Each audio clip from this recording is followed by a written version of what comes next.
routine. See, copying files, fighting cables, figuring out how I'm gonna make it through the day with the juice I have available. But we make it. We have a big ass fucking battery bank. I can charge everything many times with that bank, and I do. Right now I'm plugging in the Insta, and my iPad is running, and the disk is being powered, and the stuff is being copied from the SD card from my Insta 360. And I usually unload the drone footage as often as I can, every day, either in the evening or in the morning, preferably in the evening. But if I come home late like yesterday and I'm tired like hell, it just can't happen. I'm not getting paid for this or anything. It's not my job. I'm just doing it for fun, so let's keep it fun.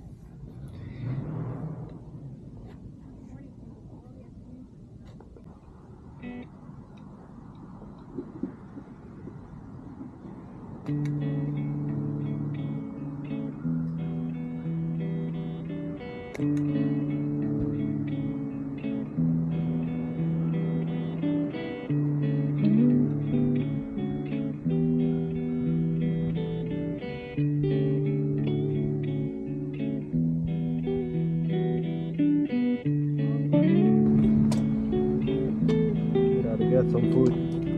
I'm starving.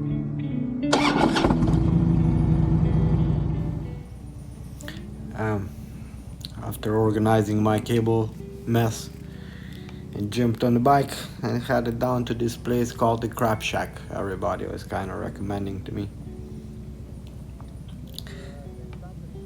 And on my way, I actually even saw some floats for this. People were going nuts there for the St. Patty's. That's good. Good to see. I still wasn't quite sure what the hell was going on, man, all the way till I made it to Savannah later on. And so this place, yeah, was pretty cool, tucked away in the palms and the trees. I learned that the biggest alligator they caught was like, I don't know, 17 feet or something. And they had some little gators there too. I don't know if you can see them on the camera, they're very well camouflaged. There was a lot of little gators in there. Anyway, the place was called the Crab Shack. It's kind of like, I think their motto was something where it's a place where millionaires come to eat in their sleepers. But it was really nice, nice fresh seafood. I had a shrimp sandwich and some tots, some tater tots. That was pretty nice. Fort Pulaski.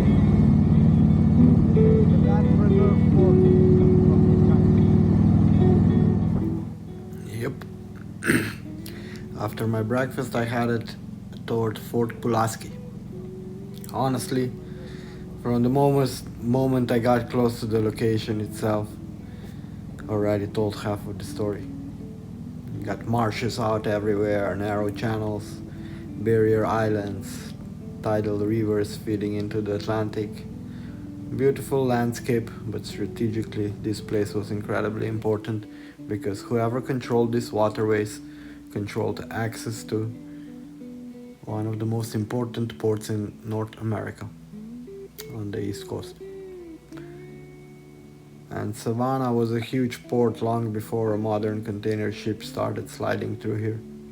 Cotton, rice, timber, trade routes, military supply lines, slave ships, everything moved through this coast. So eventually they built Fort Pulaski to guard the river entrance and basically make sure nobody hostile could just sail in and attack Savannah from the ocean side. See there in the distance. That's the fort. And at that time, people thought this thing was nearly indestructible. Those walls are thick, like really thick. Classic old military engineering. Brick stone cannons facing the channels, built low and heavy to survive bombardment. But what made Fort Pulaski famous was actually the fact that it fell much faster than anybody expected during the Civil War. Military technology suddenly changed, and Union forces brought in these new rifled cannons that could spin the cannonballs and shoot with much greater accuracy. Suddenly, these massive brick walls that were designed to survive traditional artillery started getting punched apart. So Fort Pulaski became one of the first major examples, proving that the old-style masonry forts were basically obsolete overnight. And then imagine getting supplies to this fort through these marshes and swamps and alligators. I don't know, man, what else is in there. It's crazy.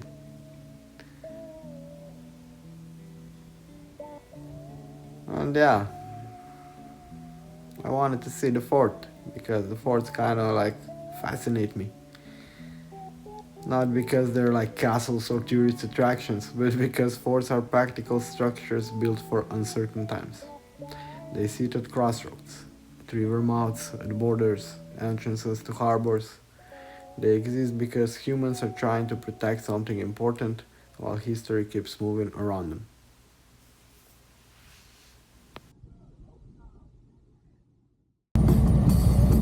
Roll out my car. Baby boy, this be my challenge. Pride begin to fade in your own real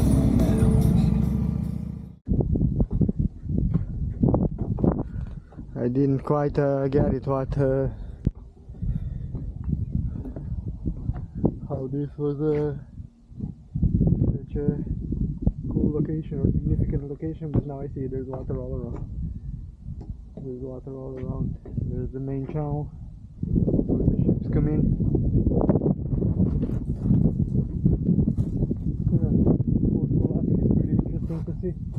I like military buildings and military history also. I like all kinds of history.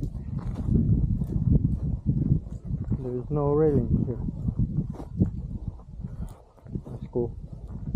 I don't care if I fall off. I probably signed my life away when I bought the ticket anyway.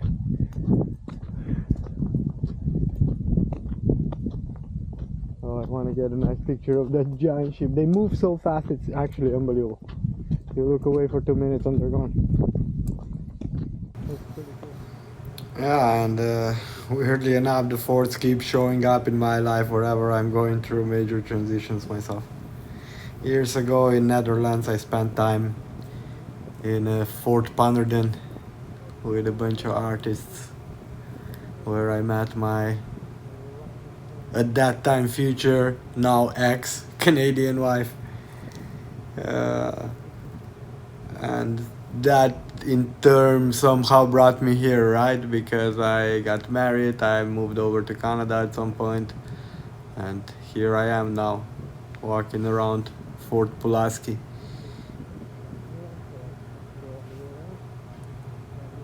I never really search out the forts, but somehow they keep appearing on the edge of new chapters. And standing there looking at those old cannons, pointing at those exact same waterways where giant modern cargo ships still pass every day, you really start feeling how geography shapes history. The ships changed.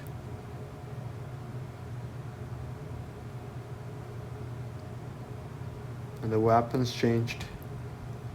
Even the empires changed. But the river still flows to the same marshes, towards the same port, and out towards the same ocean. That's pretty cool.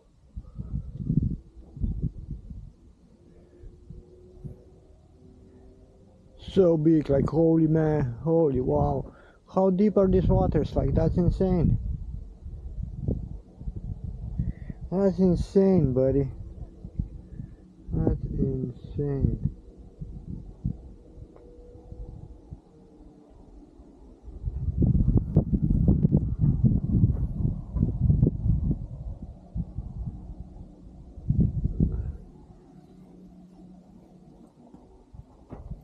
Wow. Okay. We got a nice view around. We'll stop with this nonsense now. That's so big, like holy fuck, buddy. How many containers are there? There's a bazillion of them. This goes across the whole world.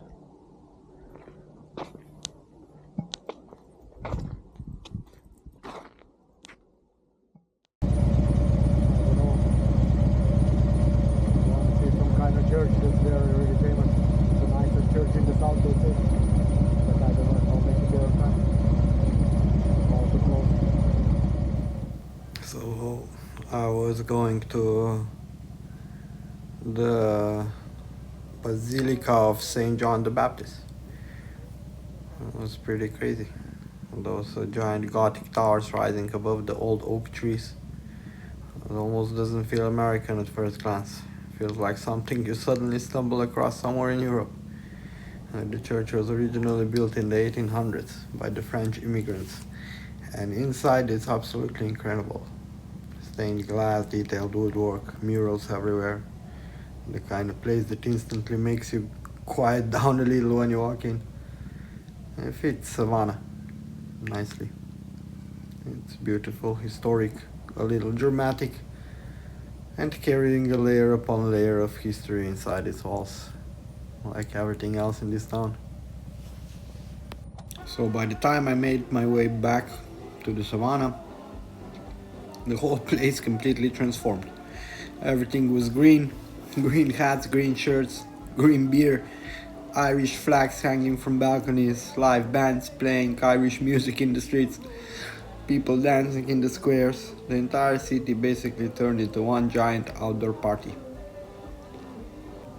And I'm not gonna lie, coming from Slovenia, I still found the whole thing slightly confusing at first. Like, why is everybody in Georgia suddenly Irish?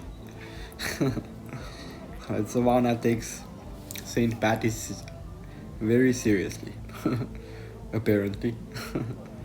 This is one of the biggest St. Patty's celebrations in the entire United States, going all the way back to 1800s, when large numbers of Irish immigrants settled here. And honestly, when you think about it, Savannah makes perfect sense for it.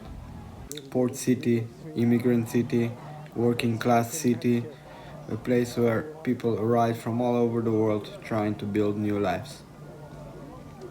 One thing I found really interesting was how much overlap there was between Irish and black culture in the city. In like the atmosphere.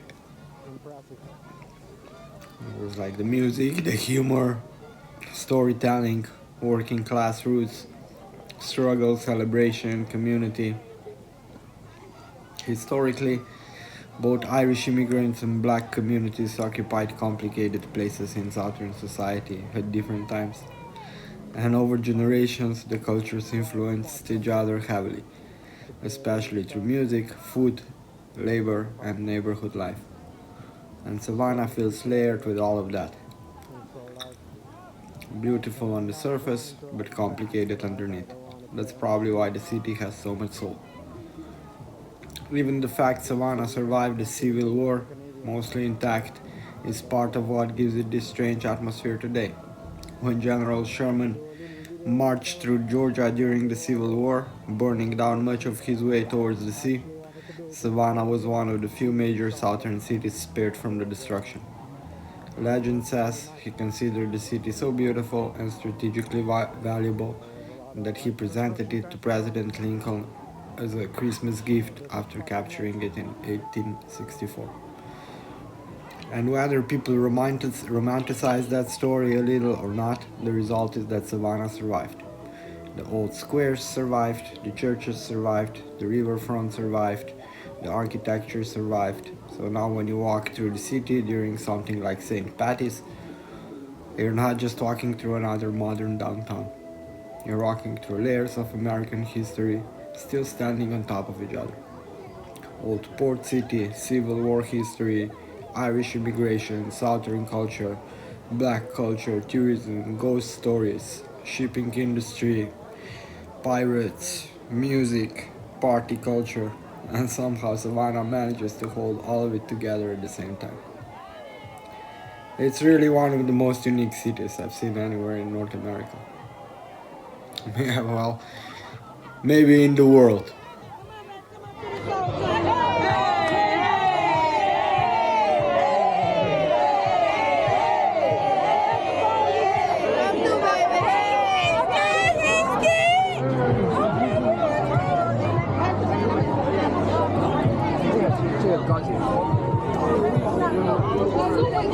Place that you went in. It's right there.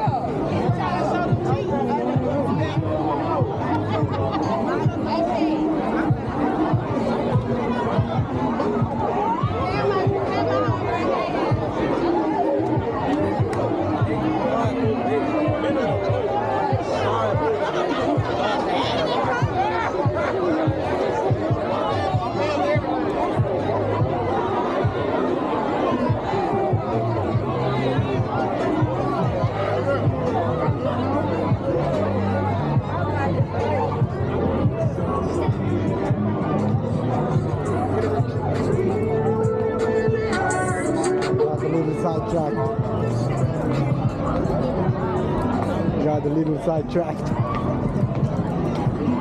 Oh, it's nice. Everybody's happy, everybody's smiling.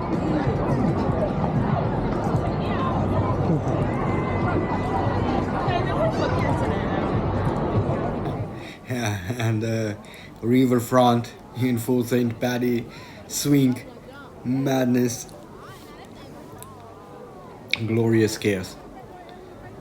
And it goes on for days. I don't know, I think they celebrate the whole week, maybe even longer. I don't know, man. It's pretty crazy. It went on the whole weekend, and then there was still going on when I left. And live music from every direction, people hanging off of the balconies, street performance. You could hear some bagpipes somewhere in the distance, drunk tourists trying to dance, locals laughing at the drunk tourists trying to dance. The whole riverfront felt alive. What makes Savannah different from a lot of party cities is the setting itself. This isn't some modern entertainment district built 20 years ago. You're partying beside actual centuries-old warehouses and cobblestone streets, while the giant cargo ships silently glide past the dark, just a few meters away. The contrast is wild. One minute you got some Irish rock band absolutely murdering whiskey in the jar in the market square, and then the next minute you see one of the largest container ships you've ever seen floating past the party like a moving skyscraper. Savannah somehow feels like really ancient and completely alive at the same time. I think that's why people fall in love with this place. It's a little messy, very beautiful, a little haunted, a little drunk, a little romantic, a little dangerous, but very real.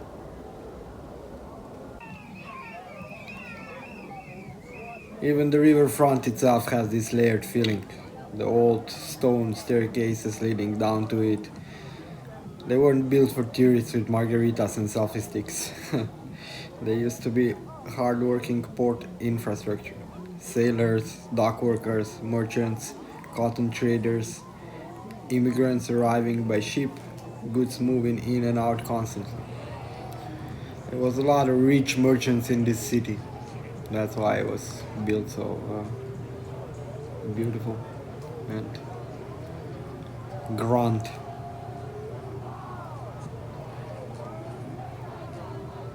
And then, yeah, as the night was getting louder and louder and greener and greener,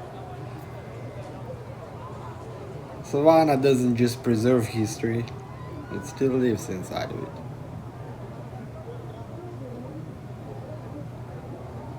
I had myself a little Georgia peach moonshine. That was tasty.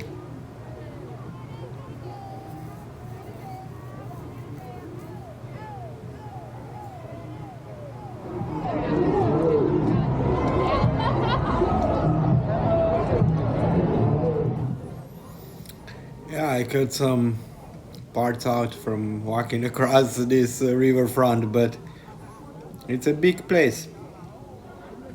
If you look at the photos of Savannah, you wouldn't be able to tell it's so big, and the whole place is really nice. And from it's what makes it really unique. It's like it's got this like kind of European layout. It was designed around public squares. There was 22 of them. I think there were more. I think there were 24, maybe even more. But 22 survive still to this day. And they're almost like little green living rooms spread throughout the city. Oh, by the way, what I remembered also, I don't know if I got it on camera, but even all the fountains in the city were dyed green. They used like a non-toxic dye, obviously, and they dye all the fountains green. It's pretty cool. So yeah, there's these squares, people racing down the street, and yeah, there's the squares, 22 of them still, and they're like living rooms across the city. Every few blocks you suddenly emerge into another shaded square full of giant live oaks, Spanish moss, monuments, benches, musicians, people drinking coffee, people drinking beer, sometimes both at the same time. And honestly, it gives Savannah a completely different rhythm compared to most American cities. The streets don't feel rushed, the city breathes. You can wander for hours without really feeling lost because eventually another square appears and resets the atmosphere again. That's probably why Savannah feels so cinematic all the time. And speaking of cinema, this is also where they filmed the famous bench scene from, Life is Like a Box of Chocolates, which honestly feels pretty fitting for Savannah. You never quite know what you're gonna get around the next corner. One street feels elegant and almost European. The next one feels like a pirate town. The next turns into a giant street party with Irish music blasting through the air, while cargo ships still slide in the background. And somehow it all works together. As I finally reached the far end of the riverfront and climbed those old, I guess these were new steps. Maybe they were still old, I don't know. Definitely these were more nice steps than the steps I walked out before. But I slowly walked up again towards the market square and looked back down towards the riverfront. Thousands of people, music everywhere, green lights, ships, and somewhere in the middle of that chaos, Savannah still somehow manages to feel timeless. I'll have to go here again sometime, when it's not St. Patty's. Then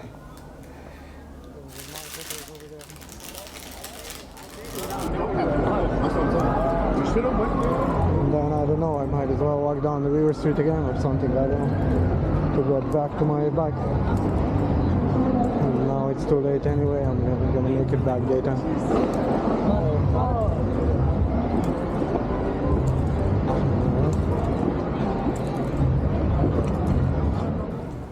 Every day I was hoping I'm gonna make it back daytime, and every time I went to Savannah it sucked me in. I just couldn't leave. One day I walked, my clock, my watch keeps track of my steps, and one day I walked 31,000 steps, 27 kilometers. That's quite a significant amount, I would say.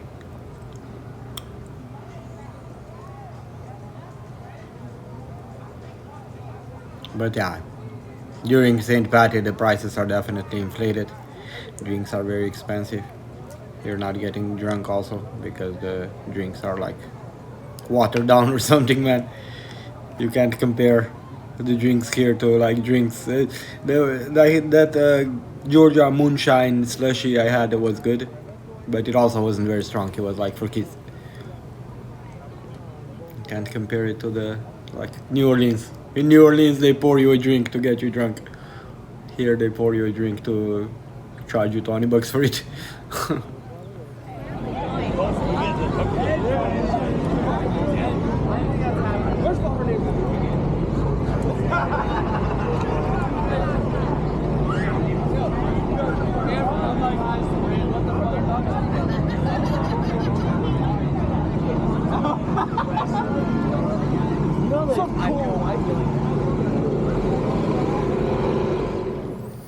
So yeah, and why I came to Savannah in the first place. I mean, I wanted to see it. I always knew Savannah is beautiful, but a while back I was kind of pieced with everything in Canada, and I applied to a bunch of jobs around the states. And I actually got an interview for a landscape manager in Savannah, and they liked me a lot. And I would get a job if I wasn't Canadian, like them, because then they would have to get me a visa, right, and everything, and it wouldn't work. I mean, it would work, but it would take too long. Like, you know how the world works. You gotta come now. You gotta do it now. You gotta run and run and run and run and run. But yeah, I almost scored a job, and it would be a good paying job, and I'd be living there in Savannah. You're kidding me? I would move there in a heartbeat.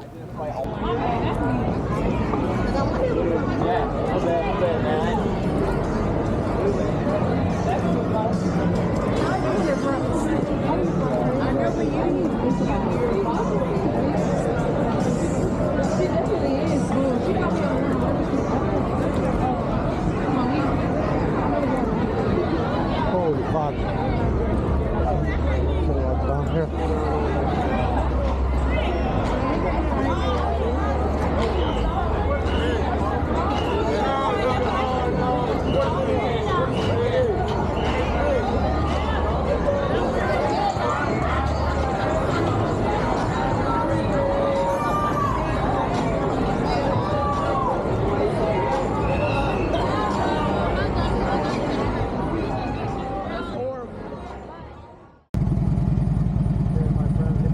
Day 3 in Savannah. I feel a little tired. I feel a little dry. I need to go somewhere. Yesterday was a night in Savannah for St. Patty's. Holy fuck. Everybody wasted. Everybody green. It was quite something. I've never seen anything like it.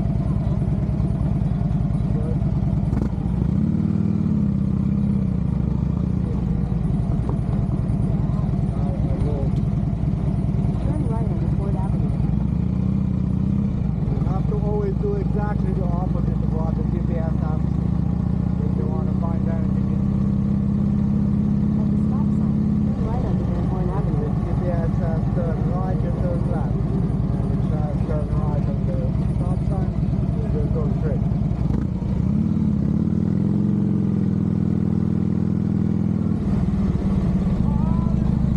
These little islands are so freaking amazing.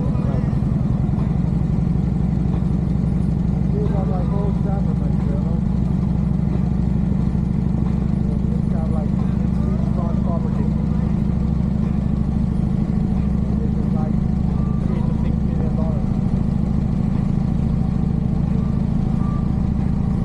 That's pretty nuts, man. Savannah George, man. It's supposed to be, it was almost completely run down by in the 60s, 50s and 60s. And then they restored it, restored downtown. Now it's one of the most expensive places. But it's so amazing, like the houses there are out of this world, and everything from the colonial era, where the rich merchants come in.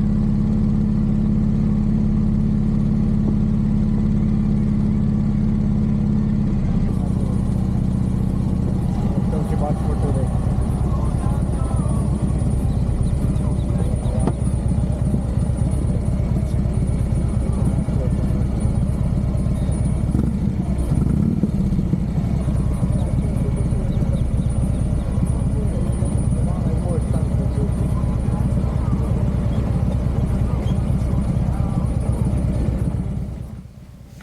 So I was making my way down across the island to the south beach.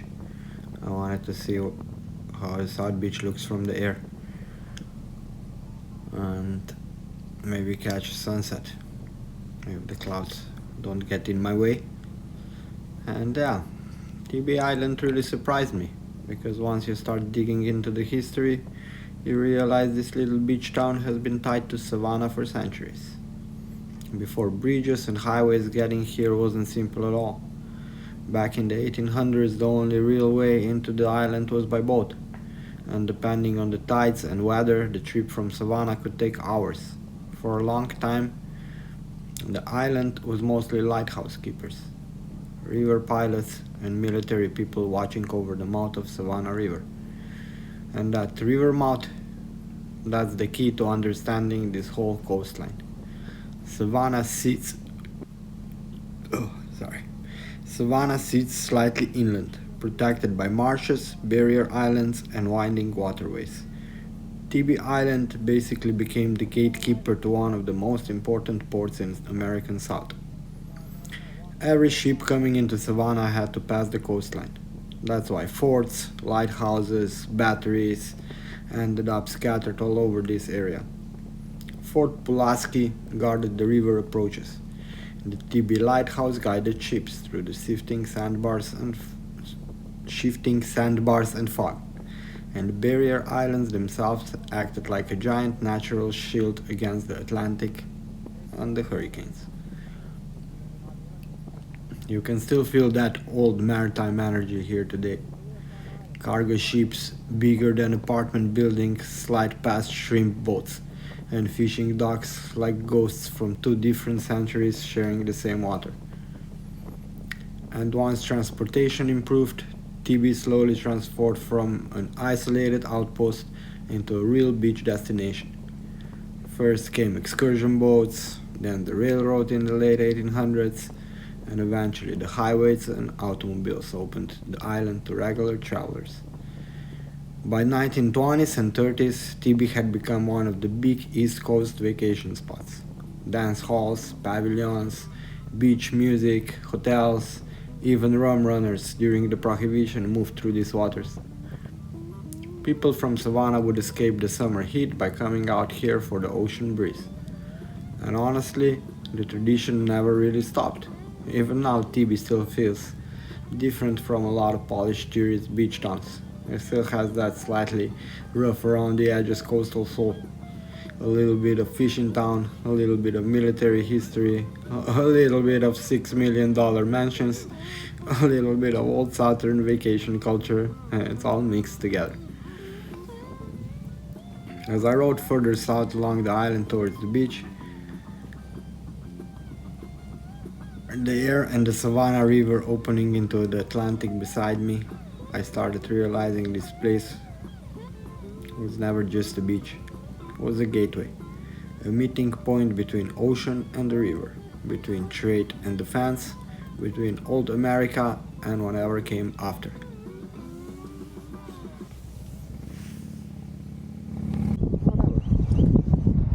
I got time.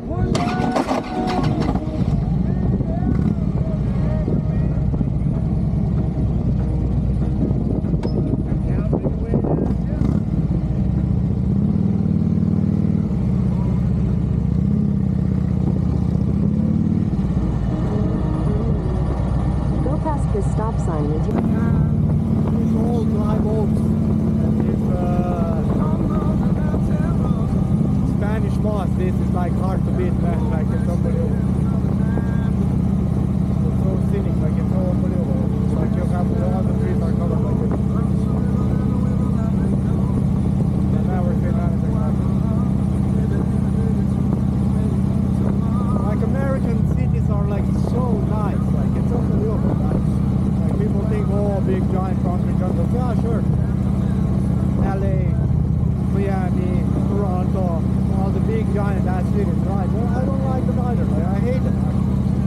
It's annoying that people are there all the time. But to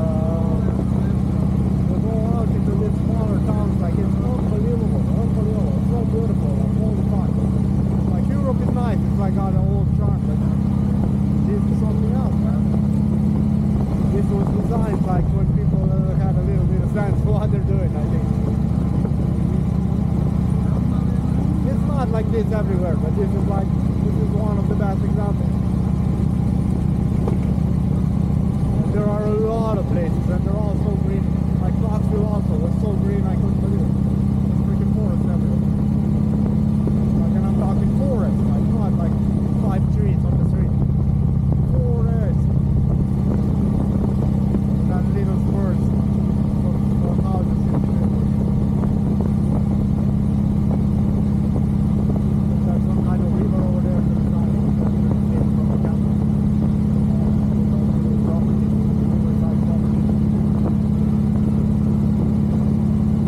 So very weird things happen by when the river exits the ocean. Because there's tide, right? And then when the tide comes in, it pushes seawater inward. And the river is constantly pushing the water outward. So there's crazy currents going on, crazy fish coming in to feed, all kinds of stuff. There's dolphins a lot of times here, but I haven't got lucky yet. I'm gonna go tonight. I'll go to another beach. Check out. I was gonna say one could get used to this.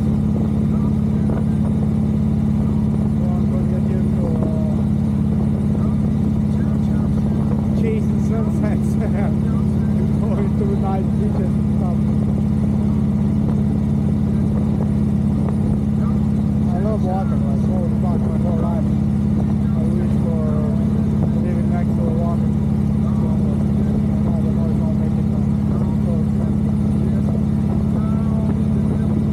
support my channel.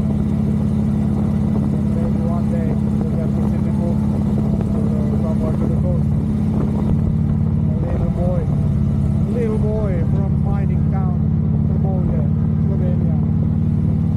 all over the freaking world with a motorcycle.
I found a little pad to park on. It's just for my motorcycle. Thank you, Greg Pool. He provided it for me. I wonder how long before somebody comes here and says, you can't park on that. Okay. I'll see if I can park here a little bit before this little tiny fly keeps me up.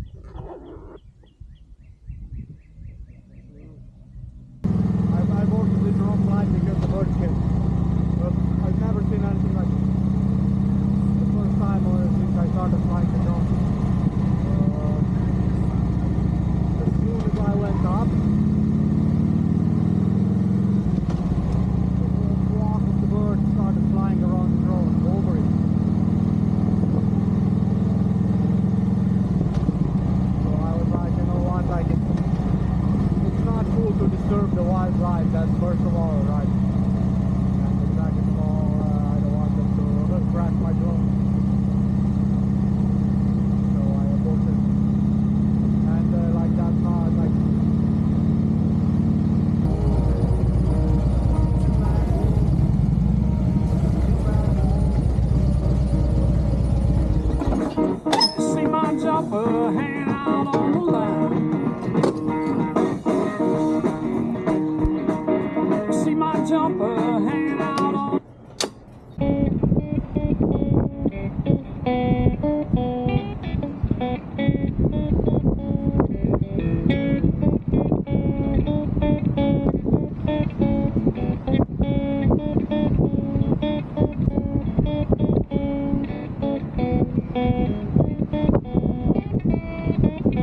So yeah, then as the sun started to go down on South Beach, I found myself a cool little spot where I could play some music.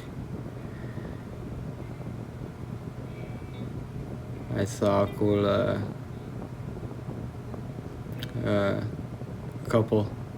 I think they just got married. The guy was like in a military uniform. And she was dressed as a bride, right? And they were like taking pictures there on the beach. It was very, very scenic, I gotta say. But and the day was coming to an end, and so was my Tybee Island adventure. Well, we had one more morning. I decided, or one more whole day actually, and I think I just spent it there hanging around the tent and dealing with all my stuff.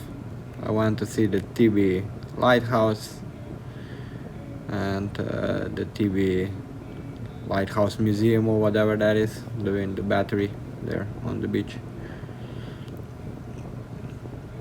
But yeah, my Georgia on my mind was about done. And yeah, by the way, I played some Allman Brothers there on the beach, and before actually knowing that they were from Georgia, I found out later on after I was checking the videos when I came to the tent. I found out they were from Georgia. If they were somewhere closer by, there's a museum too. I would go check it out, but I think they're somewhere more inland.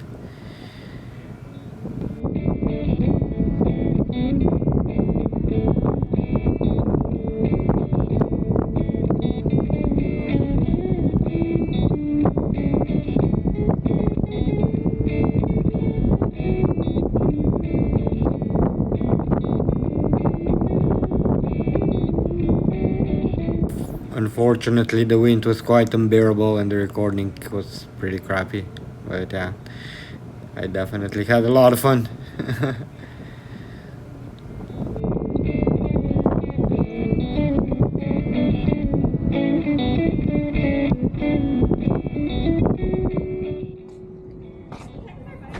Okay, I had a bit of a slow morning at the camp, but I did my laundry and chilled out a bit and prepped in case there's heavy rain or winds or whatever. I have to prepare a little bit. I put my shit in the Ziploc bags and so on. But now I'm here. I'm gonna check out this cool lighthouse. It's a shame I don't think they allow up on the cutoff today because there's a storm warning. I'm gonna look around a bit. Now, standing there at Tybee Lighthouse, you realize pretty quickly this thing isn't just a tourist attraction. It's a survivor.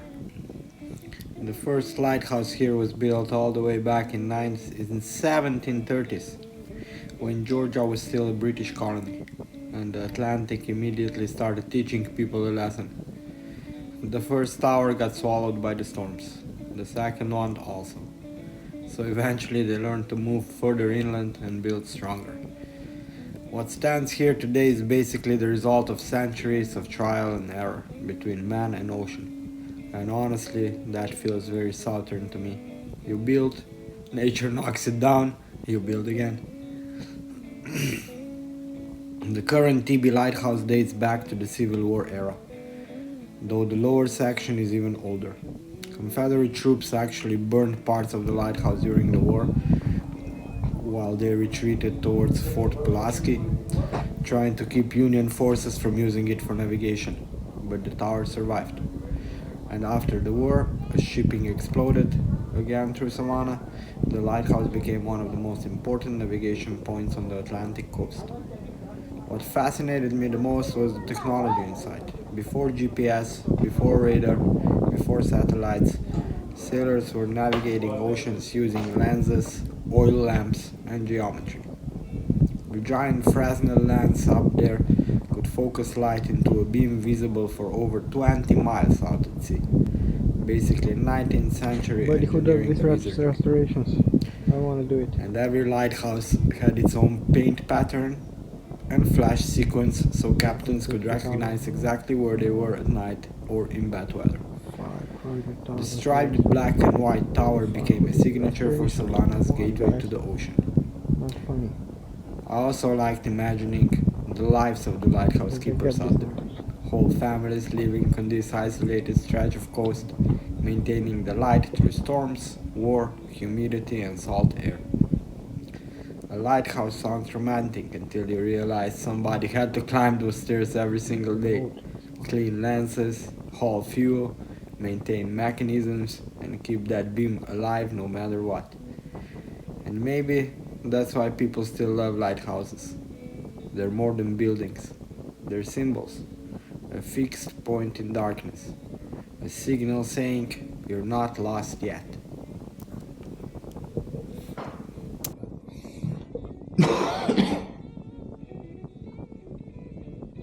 Yeah, I think I'm going the wrong way. And imagine that. Stumble upon a real world tarot card. A beam cutting through the darkness, trying to guide you home. Here on blocks. Maybe not home. Hallmark, probably. Maybe home. A home can be all kinds of things, not necessarily a house.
Maybe that's it. Oh, cool. Brilliant. Yeah, good.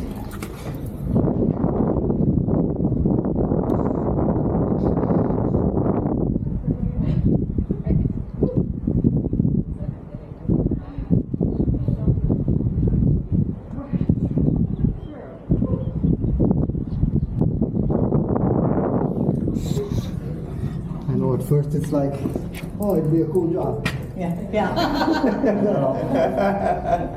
And the candles up again.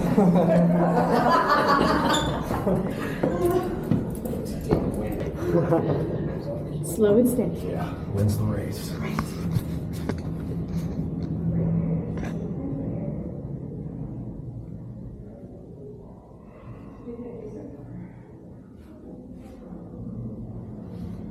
Bears. Yeah, with ventilation.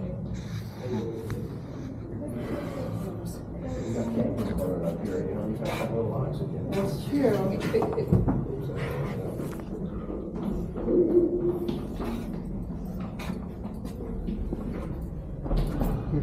Alright, let's do these pictures.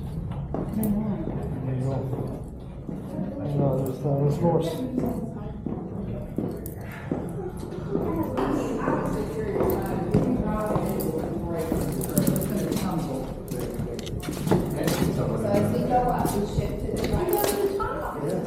Oh, you didn't take a break, did you? Did you go straight? Pretty much. Oh, my goodness, okay, good for you, you're in good shape. Yeah. After walking 30 kilometers a night in Savannah. I was in pretty good shape, I'd say so.